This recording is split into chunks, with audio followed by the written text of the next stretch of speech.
ओम शांति। आज 20 जून 2026 के बाबा के अनमोल मधुर महावाक्य सुनेंगे। आज के बाबा की मुरली है याद पर, और साथ साथ बाबा ने जो ज्ञान का खजाना दिया है, बाबा कहे ये सबको दान करना है। आपके दर से ज्ञान के 2 वचन लेकर के कोई न जाए, ऐसा हो नहीं सकता है। बाबा के ये मधुर महावाक्य ऐसा लगता है कि जब ब्रह्मा बाबा की संपूर्ण कर्मातीत स्थिति हो रही थी, उस समय के हैं, क्योंकि बाबा कर्मातीत होकर के फरिश्ता बनने वाले थे और सभी बच्चों का बुद्धि योग बाप दादा के साथ था। तो बच्चों का बुद्धि योग ब्रह्मा बाबा के साकार शरीर से भी तोड़कर सिर्फ निराकार से जुड़े। उसके लिए बार बार बाबा ने कहा, बच्चे ये देह को भी याद नहीं करना है, किसी भी देहधारी को याद नहीं करना है, वहां तक कि अपनी देह को भी भूलना है और अशरीरी आत्मा बन शिव बाबा को ही याद करना है। शिव बाबा की स्थूल सूक्ष्म पालना भी जिन आत्माओं ने प्राप्त की, तो जरूर है कहीं उनका बुद्धि योग ब्रह्मा बाबा के शरीर में न अटक जाए। उसके लिए बाबा ने ये महावाक्य सुनाए थे कि हमेशा समझो शिव बाबा की पालना मिल रही है। शिव बाबा ही सर्व संबंधों की सैक्रीन है और उस सैक्रीन सर्व संबंधों के आधार से जब शिव बाबा को याद करते हैं, तो सर्व संबंधों का सुख बाबा से प्राप्त होता है। तो किसी भी देहधारी में ममत्व नहीं जाएगा। तो सुनते हैं आज के बाबा के अनमोल मधुर महावाक्य। ओम शांति। मीठे बच्चे, तुम्हारे पास अविनाशी ज्ञान रत्नों का अथाह खजाना है, तुम उसका दान करो। तुम्हारे दर से कोई भी वापस नहीं जाना चाहिए। आज की मुरली से प्रश्न है, सर्व संबंधों की सैक्रीन बाप अपने बच्चों को कौन सी श्रीमत देते हैं? उत्तर, मीठे बच्चे, अपना बुद्धि योग सब तरफ से हटाए एक मुझे याद करते रहो। दुनिया की कोई भी वस्तु, मित्र संबंधी आदि याद न आए। क्यों? क्योंकि इस समय सब दुख देने वाले हैं। विश्व का मालिक बनना है तो जरूर 63 जन्मों का हिसाब किताब चुकतू करने की मेहनत करनी पड़े। सब कुछ भूल अशरीरी बनो, तब हिसाब किताब चुकतो हो। मैं सर्व संबंधों की सैक्रीन हूं। बाबा कहते, बाबा सर्व संबंधों की सैक्रीन है। ओम शांति। बाप दादा बच्चों से पूछते हैं कि किसकी याद में बैठे हो? तो किसी ने धीरे से कहा, शिव बाबा की। तो बाबा कहते, बुलंद आवाज में कहना चाहिए, शिव बाबा की याद में बैठे हैं। तुम बच्चे अर्थात आत्माओं का कनेक्शन है शिव बाबा से। तुम शिव बाबा के बनते हो इन द्वारा, क्योंकि शिव बाबा इनके द्वारा ही मिलते हैं। यह बीच में दलाल भी कहा जाता है। तुम्हारा दलाल से कोई कनेक्शन नहीं। ये बाबा जैसे स्वयं से भी सबका बुद्धि योग तोड़ने के लिए इस बात को शिव बाबा से जुड़े, ताकि जब बाबा अव्यक्त हो जाए तो बच्चों को फिर वो याद खींचे नहीं और रुलाए नहीं। तो कितना सुंदर तरीके से बाबा बच्चों का मोह शिव बाबा के साथ लगाते हैं। तो बाबा कहते, तुम्हारा दलाल से कोई कनेक्शन नहीं है, यह तो सिर्फ बीच में मार्फत है। लेन देन का सबका हिसाब किताब बाप से होना चाहिए, इनसे नहीं। इनका भी लेन देन बाप से है। यह भी उस बाप को कहते हैं, बाबा मेरा सब कुछ आपका है। स्वयं ब्रह्मा बाबा भी कहता, बाबा मेरा सब कुछ आपका है। तुम्हें भी एक तो निश्चय यह है कि हम आत्मा है, और दूसरा यह भी निश्चय है कि हम आत्माएं अभी परम पिता परमात्मा से वर्षा ले रहे हैं। मनसा वाचा कर्मणा तन मन धन से हम शिव बाबा के मददगार बनते हैं। ये सब कुछ शिव बाबा को अर्पण किया हुआ है। फिर शिव बाबा डायरेक्शन देते हैं, ऐसे ऐसे यह करो। इनको कहा जाता है श्रीमत। जो शिव बाबा डायरेक्शन देते हैं उसको कहा जाता है श्रीमत। बाप खुद कहते हैं, मैं इस पुराने तन में प्रवेश करता हूं, यह भी पतित से पावन बन रहे हैं। ये किसने कहा? शिव बाबा ने। यह भी पावन बन रहे हैं, इनका भी मेरे साथ हिसाब किताब है। इनके साथ कोई का हिसाब किताब नहीं है।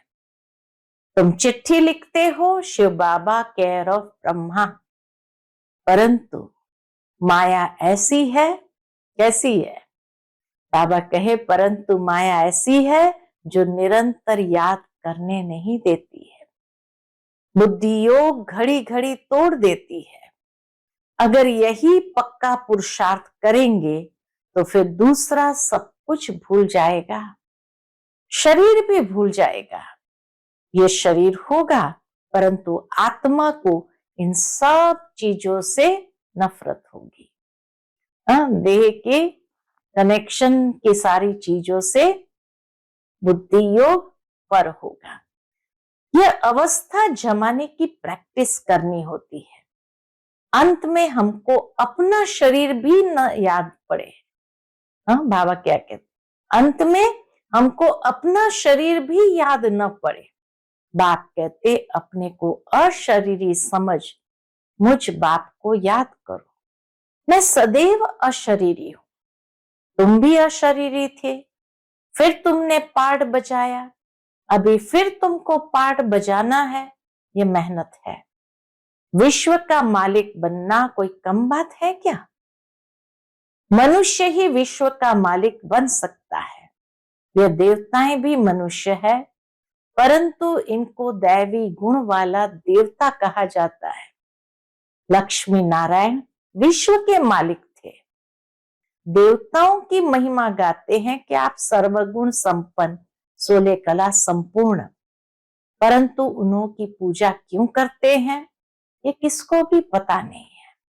अभी तुम ऐसी महिमा नहीं गाएंगे कि तुम माता पिता हम बालक तेरे। लक्ष्मी नारायण के सामने ये महिमा नहीं गाएंगे कि तुम माता पिता हम बालक तेरे। हाँ, तुम जानते हो शिव बाबा व निराकार परम पिता परमात्मा है, उनसे ही सुख घनेरे मिलते हैं। बाकी जो भी संबंधी आदि है उनसे दुख ही मिलता है। शरीर के संबंधों से दुख की ही प्राप्ति होती है। यह तो एक सैक्रीन है। शिव बाबा एक सैक्रीन है जिससे सर्व संबंध की रसना मिलती है। इसलिए बाप कहते, मामा काका चाचा आदि सबसे बुद्धि योग हटाए माम एकम याद करो। तुम गाते भी हो दुख हरता सुख करता, सर्व का सदगति दाता एक ही है। वही हमारा सब कुछ है। वही दुख हरता सुख करता सदगति दाता हमारा सब कुछ है। लौकिक बाप से भी दुख मिलता है, बाकी टीचर है तो किसको दुख नहीं देते। टीचर पास जाकर पढ़ने से ही तुम शरीर निर्वाह करते हो। हुनर सिखाने वाले भी होते हैं, वह सब अल्पकाल के लिए टचिंग करते हैं। भक्ति में भी महिमा एक राम अथवा परम पिता परमात्मा की ही करते हैं, उनको ही याद करते हैं। वास्तव में भक्ति भी एक की ही करनी है। वह एक ही तुमको पूज्य बनाते हैं। तुम पहले पहले एक शिव बाबा की पूजा करते हो, उनको सतो प्रधान भक्ति कहा जाता है। फिर आत्मा भी सतो प्रधान से सतो रजो तमो बनती है। तुम समझते हो हम पुजारी बनते हैं, तुम पहले एक शिव की ही पूजा करते हो, फिर कलाएं कमती होती जाती है, भक्ति भी सतो प्रधान से सतो रजो तमो बन जाती है। सारा ड्रामा तुम्हारे ऊपर ही बना हुआ है। आपे पूज्य आपे पुजारी, जो 84 जन्म पूरे लेते हैं, उनकी ही कहानी है। उनको ही बाप बैठ बताते हैं कि तुमने 84 जन्म कैसे लिए हैं। हिसाब ही उनका है। जो पहले पहले पूज्य देवी देवता बनते हैं, वही पुजारी बनते हैं। बाप कहते हैं मैं कल्प कल्प आकर तुमको पढ़ाता हूं और देवी देवता धर्म की स्थापना करता हूं, राजयोग सिखाता हूं। भगवान तो एक ही होता है। वह तो कहते हैं ठिक्कर बित्तर कण कण में परमात्मा। भक्ति मार्ग वाले कहते हैं ठिक्कर बित्तर कण कण में परमात्मा है, परंतु ऐसा तो हो नहीं सकता। भगवान की तो महिमा अपरंपार है। कहते हैं हे बाबा, तुम्हारी गति मत न्यारी, अर्थात तुम्हारी जो श्रीमत मिलती है वह सबसे न्यारी है। बाप को कहते ही है गति सदगति दाता परम पिता परमात्मा। तो बुद्धि ऊपर में जाती है, दुख के टाइम उनकी ही याद आती है। अगर राम सीता बुद्धि में हो, फिर तो सारा रामायण बुद्धि में आ जाए। तुम तो पुकारते ही हो उस एक बाप को, सिवाय एक बाप के। बाबा कहते सिवाय एक बाप के कोई भी साकारी मनुष्य वाकारी देवता से बुद्धि नहीं लगानी चाहिए।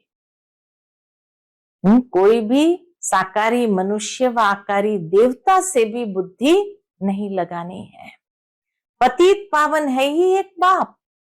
कोई भी सत्संग में जाकर यही गाते हैं पतित पावन सीताराम, अर्थ कुछ नहीं। यह सब है भक्ति मार्ग का गायन। सब रावण की जेल में है, भक्ति मार्ग में बहुत भटकते हैं। यहाँ भटकने की कोई बात नहीं। बाप समझाते हैं बच्चों को पॉइंट्स बुद्धि में अच्छी रीति धारण करनी है, पढ़ाई रेगुलर करनी है। अगर कोई कारण से सवेरे नहीं आ सकते तो दोपहर को आ जाना चाहिए। इसको तंग भी नहीं करना है। बाबा ये भी सिखाते कैसे तोड़ निभा करके गृहस्थ व्यवहार में चलना है। सारा दिन पड़ा है, कोई भी समय जाकर पढ़ना है। ये बच्चियां सुबह से लेकर शाम तक सर्विस पर है। सारा दिन सर्विस स्टेशन खुले हुए हैं। कोई भी आए उनको रास्ता बताना है। पहले पहले तो बताना है, विचार करो तुमको दो बाप है। दुख में पारलौकिक बाप को याद करते हैं ना। अभी शिव बाबा कहते हैं माम एकम याद करो। मौत तो सामने खड़ा है। यह वही महाभारत लड़ाई है। बल बड़े पदमपति करोड़पति है, बड़े बड़े मकान आदि बनाते हैं, परंतु वह रहने थोड़ी है। कितने भी बड़े बड़े मंजिल वाले बनाए, रहने थोड़ी है। ये सब टूट जाने हैं। वह समझते हैं कलयुग की आयु लाखों वर्ष है। इनको कहा जाता है घोर अंधियारा। कोई के पास पैसे हैं, पूछते हैं मकान बनाए। बाबा से पूछते बाबा मकान बनाए, बाबा कहेंगे पैसे तो बल बना लो, पैसे भी तो मिट्टी में ही मिल जाने हैं, यह तो टेम्पररी है। नहीं तो ये सब पैसे भी चले जाएंगे, कुछ भी रहेगा नहीं। भले बनाओ, फिर उसमें गीता पाठशाला का प्रबंध रखो। जो तुम्हारे दर पर कोई भी आए उनको भिक्षा ऐसी दो जो उनको एकदम विश्व का मालिक बना दो। तुम्हारे पास अथाह ज्ञान धन है, इतना कोई के पास नहीं है। तुम्हारे पास सबसे शाहूकार वह है जिनके पास बहुत ज्ञान रत्न बुद्धि में भरे हुए हैं। कोई भी आए तो तुम उनकी झोली भर दो। तुम्हारे पास इतना खजाना है, सिर्फ ये बोर्ड लगा दो, आओ तो हम आपको सदा सुखी स्वर्ग का वर्षा पाने का रास्ता बताएं। परंतु बच्चों में वह नशा नहीं रहता। बच्चों में वह नशा नहीं रहता। यहाँ नशा चढ़ता है, बाहर जाने से भूल जाता है। शौक होना चाहिए। कोई भी आए उनको रास्ता बताए जो बेड़ा पार हो जाए। तुम्हारे पास बहुत भारी धन है। बाबा कहते तुम्हारे पास बहुत भारी धन है। कोई भी भिखारी आए व लखपति आए तो तुम उनको भी बहुत रत्न दे सकते हो, ज्ञान रत्न दे सकते हो। बाबा यहाँ नशा चढ़ाता है, फिर बाहर गए सोडा वाटर हो जाता है। बाबा यहाँ नशा चढ़ाता है, फिर बाहर गए सोडा वाटर हो जाता है। बाबा तुम्हारी अविनाशी ज्ञान रत्नों से झोली भर देते हैं, परंतु नंबरवार है। झोली भरती है, नंबरवार है। किसकी तकदीर में है तो पूरी रीति धारण कर लेते हैं। बाबा कहते कोशिश कर तुम निरंतर याद में रहो। ऐसे नहीं कि सेंटर में जाकर एक जगह बैठना है, नहीं, चलते फिरते जो भी समय मिले बाप को याद करते रहना है। हथकारडे दिल अर्थात बुद्धि का योग बाप के साथ हो। हथकारडे दिल यारडे अर्थात बुद्धि का योग बाप के साथ हो। बाप की याद से तुम्हारा बहुत कल्याण होगा। 21 जन्मों के लिए तुम शाहूकार बन जाते हो। बेहद का बाप बेहद का वर्षा देते हैं। भारत स्वर्ग था, अब नरक है। बाप कहते अब मुझे याद करो तो तुम्हारी आत्मा सतो प्रधान बन जाएंगी। बाप को याद करेंगे तो नशा चढ़ेगा। हमारे जैसा धनवान सृष्टि में कोई नहीं है। बाप ही याद नहीं होगा तो धन कहां से आएगा? अगर बाप ही याद नहीं होगा तो ज्ञान धन आदि कहां से आएगा? स्वर्ग में तो तुम बच्चों को अपार सुख मिलता है। शास्त्रों में तो कितनी दंत कथाएं लिख दी है, गाते भी है। राम राजा राम प्रजा राम शाहूकार है, बसे नगरी जिए दाता धर्म का उपकार है। कितनी सुंदर बात यहाँ श्री राम राज्य के बारे में कही गई है कि राम राज्य कैसा होगा, जहाँ राम राजा हो, प्रजा भी राम जैसी मर्यादा पुरुषोत्तम हो, वहां सब शाहूकार है। बसे नगरी जिए दाता धर्म का उपकार है, वहां हर कोई धर्म परायण है। इतनी वंडरफुल बातें लिखी है। बाप कहते मुझे प्रकृति का आधार लेना पड़ता है। त्रिमूर्ति में भी ब्रह्मा विष्णु शंकर दिखाते हैं, परंतु यह भी समझते नहीं कि विष्णु कौन है, कहाँ के रहने वाले हैं। विष्णु के मंदिर को नर नारायण का मंदिर कहते हैं, परंतु अर्थ कुछ भी नहीं समझते हैं। विष्णु का ये दो रूप लक्ष्मी नारायण है, जो सतयुग में राज्य करते थे। अभी तुम मनुष्य से देवता बन रहे हो। कोई भी आए तो बोलो ये ब्रह्मा कुमार कुमारियां है, तो प्रजापिता ब्रह्मा सबका बाप हुआ। बहुत ढेर के ढेर प्रजा है। नाम तो सुना है ना, भगवान ने ब्रह्मा द्वारा ब्राह्मण रचे। बाप ने जरूर बच्चों को वर्षा तो दिया होगा ना, तुम बच्चों को विश्व का मालिक बनाते हैं। तुम शिव बाबा से वर्षा पाते हो। एक है लौकिक बाप, दूसरा है पारलौकिक बाप। अब यह तुमको अलौकिक बाप मिला है। ब्रह्मा बाबा या लौकिक बाप मिला है, यह तो जौहरी था, यह थोड़ी कुछ जानता था। इनके लिए कहते हैं कि इनके बहुत जन्म के जन्म के भी अंत में इसमें प्रवेश करता हूं। वानप्रस्थी बनने का रिवाज भी भारत में है। 60 वर्ष के बाद गुरु के पास चले जाते हैं। बाप इनमें प्रवेश कर कहते हैं, अब तुमको घर चलना है। मुक्ति सब चाहते हैं, परंतु मुक्ति को जानते कोई भी नहीं। ब्रह्म में लीन तो कोई हो नहीं सकते। यह तो सृष्टि का चक्र फिरता ही रहता है, सबको पाठ बजाना ही है। कहते वर्ल्ड की हिस्ट्री ज्योग्राफी रिपीट। यह अनादि ड्रामा बना हुआ है, 84 जन्मों का पाठ तुमको बजाना ही है। यह ज्ञान डांस होती है। वो लोग फिर डमरू दिखाते हैं। तुम्हारे आगे बाबा ज्ञान का डमरू बजा रहे हैं, तुमको ज्ञान देते हैं। अभी तुम्हारी सूरत और सीरत दोनों पलट रही है। सूरत और सीरत दोनों पलट रहे हैं। काम चिता पर बैठ तुम काले हो गए हो, बाबा फिर तुमको ज्ञान चिता पर बिठाए, सूरत और सीरत दोनों पलटाए, सांवरे से गोरा बना देते हैं। यहाँ बाबा कितना नशा चढ़ाते हैं, फिर क्या होता है? नशा गुम क्यों होना चाहिए? इतना बाबा नशा चढ़ाते हैं तो नशा गुम क्यों होना चाहिए? अच्छा, मीठे मीठे सिखिलते बच्चों प्रति माता पिता बाप दादा का याद प्यार और गुड मॉर्निंग। रूहानी बाप की रूहानी बच्चों को नमस्ते। हम सब रूहानी बच्चों की रूहानी माता पिता बाप दादा को याद प्यार गुड मॉर्निंग और नमस्ते नमस्ते। शुक्रिया बाबा, शुक्रिया। आज की मुरली से धारणा के लिए मुख्य सार है। पहली पॉइंट, बाप ने जो अथाह ज्ञान का धन दिया है उसे धारण कर स्वयं भी शाहूकार बनना है और सबको दान भी करना है। जो भी आए उसकी झोली भर देनी है। दूसरी पॉइंट, बाप की याद से ही कल्याण होना है, इसलिए जितना हो सके चलते फिरते बाप की याद में रहना है। सर्व संबंधों की रचना एक बाप से लेनी है।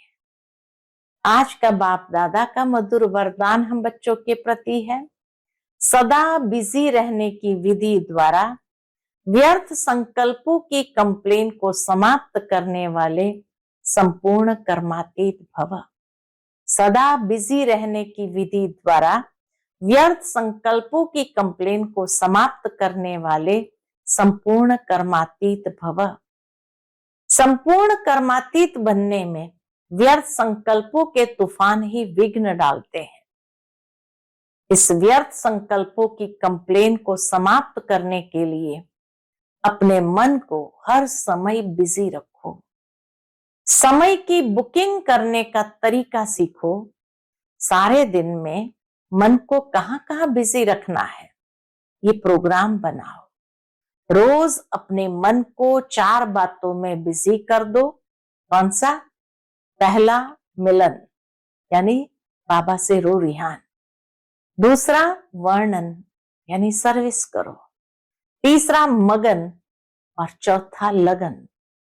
4 बातों में बिजी करना है मन को। पहला मिलन, बाबा से रो रिहान करना। दूसरा वर्णन यानी सर्विस करना, वर्णन करके ज्ञान सुनाना। तीसरा मगन और चौथा लगन। इससे समय सफल हो जाएगा और व्यर्थ की कंप्लेन भी समाप्त हो जाएगी। आज का स्लोगन है, सफलता को परमात्म बर्थराइट समझने वाले ही सदा प्रसन्न चित्त रह सकते हैं। सफलता को परमात्मा बर्थराइट समझने वाले ही सदा प्रसन्न चित्त रह सकते हैं। आज का व्यक्त इशारा है, सदा हर्षित रहने के लिए अपनी नेचर को सरल बनाओ, सहनशील बनो। उसके अंतर्गत बाबा कहते, सरलता लाने के लिए सिर्फ एक बात ध्यान पर जरूर रखनी है। सरलता लाने के लिए एक बात ध्यान पर जरूर रखनी है, अपनी स्थिति स्तुति के आधार पर न हो। कई बच्चे कर्तव्य के फल की इच्छा ज्यादा रखते हैं, इसलिए जब स्तुति नहीं होती तो स्थिति हलचल में आ जाती है। निंदा होती है तो निधन के बन जाते हैं। अपनी स्टेज को छोड़ धनी को ही भूल जाते हैं। इसलिए स्तुति के आधार पर स्थिति नहीं रखना, स्तुति के आधार पर स्थिति नहीं रखना। स्तुति यानी महिमा के आधार से स्थिति नहीं बनाना। अच्छा, ओम शांति।